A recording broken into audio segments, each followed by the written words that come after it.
여러분 안녕하십니까. 1155일 되는 미국 대사관 책임진 시민들의 행동입니다. 오늘은 68주년 현충이 됩니다. 다른 날보다는 뭔가 의미가 상당히 있는 그런 날인 것 같아. 왜 그런가? 보훈부, 원호처로부터 출발한 보훈처가 보훈부로 격상이 되고 차관급이었던 처장이 보훈부 부장으로 장관이 되었습니다. 대한민국이 진적 보훈을 담당하는 부처가 좀 더 격상이 되고 했어야 되는데 우리는 그렇게 되지 못했다. 나라를 위해서 목숨을 바친 분들에게 너무나 홀대했다. 나라가 가난하다는 이유로 홀대했고 또 먹고 사는 거 해결하겠다고 모든 걸 거기에 몰입하면서 정작 중요한 가치였던 나라를 위해서 목숨을 바친 그분들과 그분들의 가족들에 대해서는 너무나 홀대를 했습니다. 6.25 전쟁에 참전했던 많은 전사자분들의 가족들은 거의 비참하게 사회 최저 영세민 수준으로 살다가 가신 분들이 많이 있습니다. 심지어 6.25 전쟁에 태극 을지 무공훈장을 받은 분들도 지하 단칸방에 사시다가 가신 분들이 많이 있습니다. 어느 시대든 간에 나라를 위해서 목숨을 바치고 극렬하게 싸운 독립유공자나 6.25 전쟁에서 그 나라를 구하려고 총탄이 쏟아지는데 나라 구하려고 하다가 부상당하고 전사하신 분들, 그 가족들은 비참할 수밖에 없어요. 제가 가끔씩 말합니다. 저는 대한민국에서 저같이 이렇게 말하는 사람 한 사람도 본 적이 없습니다. 6.25 전쟁에 참전했던 분 중에 한 가정에서 한 분이 돌아가신 분을 1인 전사 가족이라 그럽니다. 2명 돌아가신 분은 2인 전사 가족, 3명은 3인 전사 가족. 한국은 한 부모가 자식을 낳았는데 그 아들이, 기둥 같은 아들이 국가를 위해서 4명이 돌아가는 4인 전사 가족이 한국에 있습니다. 그런데 그분들을 위해서 어느 대통령 한 사람이 나라에 한 부모가 아들을 낳았는데 그 아들을 4명을 이 나라에 바쳤습니다. 우리가 이분들을 어떻게 예우해야 되겠습니까? 대통령은 국민에게 이런 분들이 있다는 것도 알려야 되고 대통령이 앞장서서 이런 분들이 집에 한번 찾아가 봐야 됩니다. 한 번도 어떤 대통령 찾아가 보질 않았어요. 근데 그 집은 얼마나 비극적으로 가난하게 살았겠습니까? 그분들 때문에 지금 떵떵거리고 살고 있고 많은 돈을 누리고 있는 사람들이 있는데 국가가, 학교가 이런 분들을 예우하자고 교육을 안 하니까 너는 너고 나는 나고. 저는 지난 1989년부터 기자 생활을 했어요. 6.25 전사 취재를 했어요. 현충일만 되면은 보훈단체들하고 유가족들 만나러 가요. 잘 사는 동네에 사는 데가 없어요. 영등포, 판자촌, 달동네 거의 다 살아요. 왜? 국가가 전쟁이 끝나고 그분들을 찾아서 예우하려고 하는 아무런 예산도 없고 정신이 없었기 때문에 그분들이 그 떡대 같은 자식들을 다 나라에 바쳐놓으니까 그 부모들이 살 데가 어디 있습니까? 판자촌에 가서 살아요. 행상하면서 최하의 생활을 했어요. 6월만 되면 제가 취재 나가면 그분들이 그래. 그때는 원호치였어요. 원호치. 그리고 그 대상자를 원호 대상자를 했어요. 원호 도와준다는 거예요. 그 제가 인터뷰하고 하면은 아들이 어느 전쟁, 어느 전투에서 죽었다는 거 소식 들었다, 뭐 있다, 뭐 그런 얘기가 맨 마지막에 혹시 하실 말씀 있냐 이런 물어보면 뭐라 그러냐면은 우리를 원호가족에서 빼주라 그래요. 왜 그러냐니까 옆집은 생활보호 대상자인데 우리보다 밀가루를 받아도 하나를 더 받는 것 같아요. 얼마나 생활이 어렵고 힘들면 그런 소리를 하겠습니다. 그래서 거기 갔던 전몰군경 유족회 회장, 이 사정기자 다 울었어요. 말이 안 되지 않습니까? 나라를 위해서 자식들 같은 자식들의 목숨을 잃고 그래도 살아보려고 살아가고 있는데 국가도 사회도 교육도 어느 누구 하나 관심도 없어요. 저는 그때부터 글을 참 많이 썼어요. 6월 6일 현충일이 되면 호국영령 위령 범국민 추진위원회를 만들어서 그때 강영훈 총리를 위원장 모시고 일도 많이 했어요. 국립묘지 가서. 그러다 보니까 지금 연금이 조금 올라갔는데 지금 나라를 위해 목숨을 바친 그런 분들이 연금하고 민주화했다고 하는 놈들 진짜 그 인간들은 인간이 아니라고요. 왜 그러냐면은 나라가 있어야 민주화도 했을 거 아닙니까? 나라를 위해서 자신들을 위해서 이 나라를 위해서 목숨을 바친 분들 그분들을 먼저 우리가 예우합시다 하고 우리도 좀 해주세요 하든지 무조건 자기들이 제일이죠. 자기들 민주화가 제일이죠. 그래서 지금 민주화 유공자 법을 또 발행해놓고 그런 거 하려면 먼저 전쟁이 일어났을 때 그 국가를 위해서 목숨을 바친 1인 전사, 2인 전사, 3인 전사, 4인 전사 다 돌아가셨지만 그분들의 가족에게 적어도 우리가 예우를 하자. 그래야 전쟁이 또 일어나면은 누군가가 나가서 나라를 구할 거 아니에요. 지금은 누가 전쟁이 일어나면 가서 총 들고 날아가서 나라 위에 싸우겠습니까? 왜? 아무도 예우를 안 하는데. 진짜 대한민국의 모든 가치는 몰락이 돼 있습니다. 어떻게 보면 이게 보수의 가치고 이게 우파의 가치인 거. 우파하고 보수고 지랄이고 그것도 몰라 아무도. 이런 가치가 얼마나 소중하다는 거죠. 국가가 있어야 종교도 있는 것입니다. 국가가 있어야 내가 있는 거예요.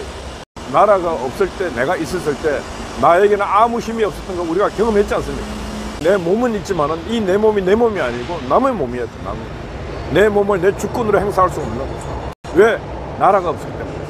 그런 불과 100년밖에 안 되는 날 그런 경험을 체험하고 또 불과 70년밖에 안 되는 날 6.25를 체험하고 6.25 인민군이 총 들고 내려 어떻게 했습니까? 아무나 보고 다 포승길을 묶어서 북한으로 데리고 가고 마을 완장찬 놈들이 반동이다 하면 그냥 총살을 죽여버리고 나라가 없을 때 겪는 서러운 비극이에요. 그런 걸 당함에도 불구하고 나라를 위해서 목숨을 바친 그분들을 기리는데 우리는 소홀한 게 아니고 아예 안 해요.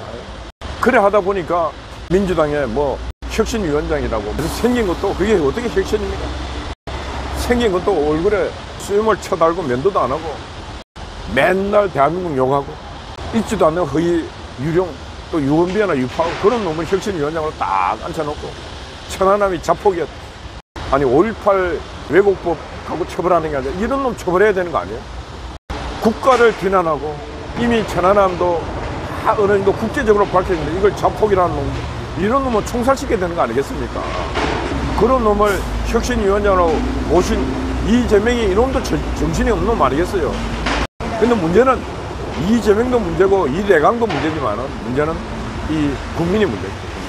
국가를 위해서 나라를 지키기 위해서 희생했던 분들에 대해서 너무나 예우하지 않는 거예요. 우리는 몰가치의 시대를 살고 있고 이 몰가치의 시대는 끝내는 국가적 불행을 부르고 국민에게 불행을 가지고 오는 것입니다.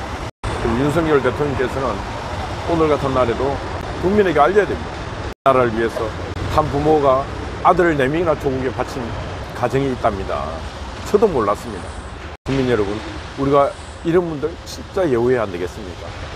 3인 전사 가족도 있고 아들을 3명이나 전쟁터에 바칩니다. 국민에게 알려야 됩니다. 그래 할 때 그 말을 들은 국민이 가슴이 울리지 아니하고 눈에 눈시울이 없으면 그건 인간이 아니에요. 그건 국민들 자기가 없는 인간이에요. 그런 분들 때문에 내가 오늘날 내가 누리는 모든 자유를 누리고 있다는 그런 생각해보면 얼마나 고맙습니까? 그래서 진짜 늦었지만은 보훈부로 격상이 되고 보훈처가 윤석열 대통령 정부 들어서서 국가를 위해서 희생했던 분들에 대한 예우가 또 본인이 그랬습니다. 제복을 입은 분들의 예우를 하겠다. 그 예우가 점점 더 커지고 있는 것은 사실입니다.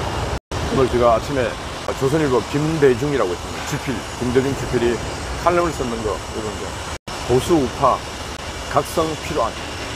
그런 내용이에요. 뭐냐. 보수 우파가 모든 진지를 다 빼앗겼다. 근데 빼앗겼으면서도 빼앗겼는지도 모르고 있고, 진지가 어디 있는지도 모르고 있고, 게으르고 나태하고, 무지하고. 그래서 내년 총선을 이길 수 있고, 그래서 이 나라를 지킬 수 있는 것 같고, 뭐 그런 거예요. 진지론이 뭔지도 모르고. 모든 진지를 다 빼앗겼어요.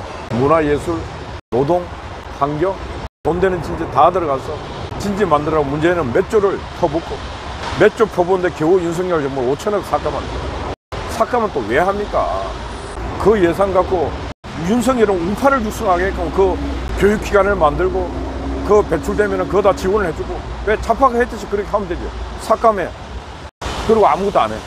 그래서 저는 말합니다. 윤석열 정부 밑에 있는 관료들이 너무 무지한 자들, 진지론의 무지, 게으른 자들, 이런 자들이 진을 치고 있고 그래서 또 결정을 해도 이런 결정 나옵니다. 좌파들 보세요. 그 돈을 무한히 빼먹을 국가가 돈을 받아갖고 뭐 통일 뭐 하겠다 받아가고 윤석열 터주는 돈. 네, 그렇습니다. 정치 투쟁하는 거예요. 우리도 그 돈을 받아서 이재명 나쁜 놈 할 수 있는 그런 단체가 생기는 게 저는 그것도 정치라고 저는 생각합니다. 좌파들은 그게 정치를 생각하고 하는 거예요. 국가 돈을 받든 누구 돈을 받든 받아갖고 자신들과 반대되는 정치 투쟁하는 거 그게 자신들의 사명이라고 생각한다는 거. 길 건너 저 빨간 옷 입은 놈들 보세요. 지금 내일 모레 3,000일이에요. 3,000일. 맨날 하면 미군 철거하네. 맨날 학생이 되고 떠들어요. 맨날 북한 소년단 행동하는 그대로예요. 누구 자식인지 참 가슴이 아픈데 뭐 그럼 뭐예요. 자식은 이미 몸 밖으로 놓으면 지멋대로 사는 거예요. 말도 안 들어. 저 붉은 바이러스가 들어가면 아무 말도 안 들어요. 저희들은 하나님도 없어요. 이념의 괴물이 되어 있어요. 사회가 건강하지 않을 때, 사회 구성원들이 정신을 안 차리고 있을 때 저런 바이러스가 생겨서 저게 시대의 좀비가 되고 이 시대를 좀먹고 망가뜨립니다. 큰 댐은 바늘 구멍 하나로 무너진다고 그러지 않습니다. 저들이 바로 이 사회를 언제든지 구멍 낼 수 있는 붉은 바늘. 저들이 붉은 바늘입니다. 아무도 몰라. 미국 대사관을 지키는 우리는 붉은 바늘인지 알기 때문에 여기 와서 붉은 바늘을 우리가 실드, 방패 역할을 하고 있는 것입니다. 오늘 보니까 한미동맹 재단 뭐 그런 사람들이 한미동맹이 중요하다고 막 글도 쓰고 하던데 뭐 별도 몇 개씩 단 사람들. 저는 그거 보면 한심해요. 왜? 한미동맹 중요하다 말하고 쇼만 하고 있어요. 그런데 정작 한미동맹이 중요하면 미국 대사관이 얼마나 중요하겠습니까? 미국 대사관이 계속 위협받고 협박받고 대사가 협박받고 해도 관심이 없어요. 왜? 전쟁터에 안 나와요. 힘들고 혹시 숨어당할까 봐. 그러나 이 전쟁터에서 싸우는 사람들이 있어요. 몸은 안 나오도록 최소한 그분들을 위해서 지원해야 되겠다. 그런 생각이 있는데 그런 생각도 없어요. 그게 바로 아까 김대중 주필이 말하는 무지하고 게으른 자들. 진지의 중요성을 모르는 자들. 우리는 이곳에 이 초소 2개가 미국 대사관을 지키는 나름의 육적인 진지입니다. 함께 3년, 이제 4년째 가고 있는데 4년 동안 숱한 사람들이 24시간을 지키고 48시간을 지키고 1155일을 이렇게 지켜왔습니다. 이 좁은 초소에서 숱한 사람들이 1155일을 가왔습니다. 잠을 자면서 지켜왔습니다. 이건 대한민국 어떤 특수부대도 못해요. 어떤 목사도 못하고 어떤 선임도 못하고 아무도 못해요. 3년 4년 기도했다고 내가 들어본 적이 없어요. 목사님들 길 닦아놨으니까 여기 와서 스님들 예배도 드리고 연불도 드리면서 국가가 있어야 절이 있고 국가가 있어야 교회가 있다. 국가 없으면 절도 없고 교회도 없어요. 왜? 총칼들 놈들이 교회도 없애고 절도 없애고 경험해 봤잖아요. 일제시대 때 아마데라스 오미카비 천황을 위해 기도하라고 다 예배 자유를 다 박탈했지 않습니까? 주기실 목사님 저 높은 곳으로 가서 가시밭길을 만들고 교회 불태우고 교회 안에 성도들이 이제 다 죽여버리고 공산당이 또 오니까 공산당은 또 더 했지 않습니까? 공산당은 십자가 보면 경기를 이래요. 그냥 다 쏴죽여요. 불태워버려요.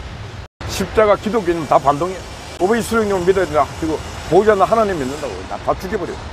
특히 기독교인들 정신 차려야 됩니다. 기독교인들은 공산당이 막입니다.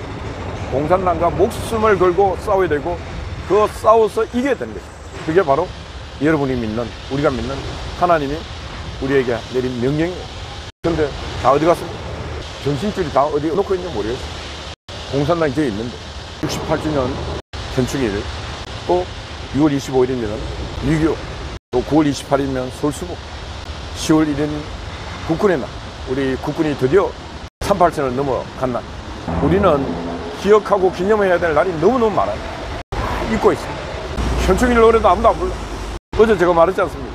애국가도 이제 좀 있으면 몰라. 축구 선수들이 애국가 부르는데 그 스타디움에 애국가 우리 자랑스러운 우리 애국가 나오는데 입만 뭐 하는지 안 하는지 어떤 놈은 다 안 하는 놈도 있어. 그런데 그 아프리카 나이지리아 못 사는 국가 그 선수들이 자기 국가를 목 놓아 외치는 모습을 보면서 이야 대단하다. 질 것 같다. 싸움은 이미 기세 싸움은 초반에 나오는 거지. 질 것 같아. 왜? 저는 지구 나라 국가를 저렇게 크게 부르는데 우리는 입만 오물고. 왜? 이 국가가 자랑스럽지 않는 거야. 국가가 내 가슴에 와 있고 내 머릿속에 없는 거예요. 나는 자랑스러운 대한민국 국민이고 내가 대한민국 국민을 대표해서 축구선수를 대표해서 나와 있는 지금 오늘이 결전의 날이다. 내가 이 애국가를 힘차게 부르면서 싸워야지. 이렇게 싸우면은 정신무장부터 해가 이길 수 있는데 멍 때려. 그래서 축구 감독부터 시작해 정신을 차려야 돼. 외국 나가면은 대한민국을 대표하고 국민을 대신해서 나는 선의의 전쟁을 한다 생각하고 그런 정신을 해야 되는데 생각이 없어. 그럼 뭘 이기겠어. 그러니까 90분 내내 헤매다가 후반전 가갖고 한 골 넣었어. 그래서 저는 그래요. 야, 요즘 윤석열 대통령이 운빨이 좋잖아요. 윤석열 대통령 운빨이 전달돼가 이겼다. 그때 8강에 이제 4강 하는데 4강 할 때 애국가를 힘차게 불려라 이놈들아. 그러면 기운이 내려오고 호국 영년들도 너희들에게 힘을 실어줘. 저는 남들처럼 많이 배운 사람은 아닙니다. 그렇지만은 어떤 누구보다도 대한민국을 뜨겁게 사랑했고 또 생각만으로 몸으로도 다 움직여봤고요. 지금도 움직이고 있어요. 그렇기 때문에 누구보다도 애국의 답은 저한테 물어보면 참 많은 걸 가르쳐 줄 수가 있어요. 아무도 모르는 제가 1인, 2인, 3인, 4인 이런 가족이 있다는 걸 가르쳐 주지 않습니까? 보훈처 공무원들도 몰라요. 보훈처 공무원들도. 내가 보훈처에 전화를 했어요. 작년에 1인, 2인, 3인인데 그 자료를 좀 확인해. 전화를 다음 부서 다 돌려. 핑퐁해, 핑퐁. 그래서 내가 이제 나중에 장관실, 처장실 전화 통화했어. 그래, 이것도 또 누가 돌려. 그래서 내가 그랬어. 야, 국민이 전화가 와서 이런 말 딱 하면은 가슴이 울렁거리지 않느냐? 내가 물었어요. 왜? 하도 뺑뺑 돌리니까 이 새끼들이. 그런 소리들은 보훈처 공무원 정도는 찾아봐야지. 이런 생각이 들어야 되는 거 아니에요. 그래서 내가 그런 울림도 없이 보훈처 공무원 하고 있냐고 말이야. 영혼이 없는 인간들. 영혼이. 그래서 앞으로 보훈처 공무원들은 가까이다 다 영혼이 있는다. 애국의 영혼이 있는 거예요. 적어도 6.25 전쟁에 참전했던 그런 자식들 갖다 놔야 돼. 한 시험 쳐갖고 영혼도 없는 공무원들 갖다 놓으니까 내가 이런 전화하면 그냥 뺑뺑이 돌려. 대한민국 큰일 납니다. 이래 가다가는. 공무원들아 정신 차려라. 전쟁이라 너희들 제일 먼저 죽어. 인민군이 내려와서 제일 먼저 죽이는 게 기독교 공무원들. 숙청 대상이 딱 정해져 있어요. 공직자, 정치, 특히 기독교인들은 그냥 다 죽는 거예요. 그래서 우리 자식까지 행복에 살려면은 나라를 걱정해야 된다. 어제는 우리 강 목사님이 또 밤을 새우고 오늘은 또 아침 일찍 송화정하고 가건경 대표가 와서 아침 처소를 짓고 있어요. 내일은 제가 아침 조찬이기 때문에 내일 아침 일기는 쉽니다. 그리고 목요일날 오전 11시 KBS 본관 앞에 KBS 시청료 납부 거부 기자회견 합니다. 다른 이영풍 기자도 지지 기자회견도 동시에 합니다. 100만 명 목표로 지금 3개월 만에 11만 명을 받았어요. 11만. 많이 받았죠. 11만. 어제 청와대에서 KBS 시청료 분리징수법 법안을 검토 지금 하고 있습니다. 그러니까 KBS가 지금 들고 일어납니다. 공영방송 기능을 상실한 KBS. 더 이상 국민이 그냥 강제적으로 돈 낼 필요가 없습니다. 보지도 안 하는데. 저는 KBS 안 봅니다. 자본주의 시대에 보지도 안 하는데 돈을 낸다는 건 말이 안 되지 않습니까? 그래서 저희들은 100만 명 받을 때까지 투쟁할 건데 지금 11만 명. 그래서 목요일날 시간 되시는 분들은 KBS 본관 앞으로 와주시면 저희들이 목요일날 폭발적으로 해서 하여튼 20만, 30만, 50만, 100만 반드시 가도록 하겠습니다. 그래서 딱 KBS 50만 될 때 KBS 가서 또 야 임마 국민 50만이 KBS 시청료 납부를 거부해. 100만이 될 때는 정치 힘을 실어서 저거 대규모 집회를 해갖고 국민 100만 명의 국민이 너희들 안 보겠대. 정신을 지금이라도 각성화 차리든 아니면은 KBS 다 나가나 문 닫아라. KBS 없었대. 지금 KBS 그 땅에 차라리 어린이 놀이터 만들어도 더 유익합니다.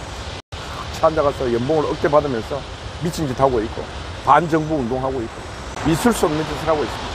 KBS는 더 이상 공영방송, 국영방송도 아니고 언론인으로서 자격도 없는 놈들의 집합소가 되어 있습니다.